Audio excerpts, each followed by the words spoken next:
1 teaspoon oil, 1/4 kilo கோவக்காய், கொஞ்சமாக உப்பு போட்டு ஒரு வதக்குனா தீயை சிம்மிலே வச்சுக்கணும். தீயை நல்லா சிம்மில் வச்சு மூடி வச்சு அப்பப்போ கிளறி விட்டு வேக வைங்க. கிளறி விட்டுட்டு இப்போ வீட்டில் அரைச்ச மிளகாய்த்தூள் நல்லா 1 டீஸ்பூன் போட்டுக்கோங்க. காரம் உங்கள் விருப்பத்துக்கு ஏற்ற மாதிரி 1 செகண்ட் கிளறி விடுங்க.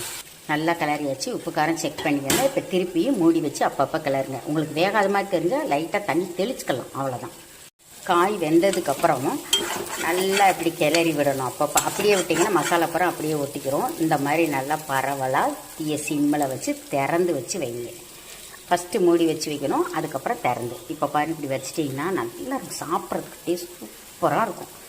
இப்படி ஒரு 5 நிமிஷம் நல்லா வேகட்டும். அவ்வளோதாங்க, பரவலாக வச்சாச்சு. கடைசியாக ஒரு எனக்கு கருவேப்பிலையை போட்டு அது பெரட்டி ரசம், சாதம், தயிர் சாதம், சாம்பார் சாதம் 3க்கும் அட்டகாசமாக இருக்குங்க.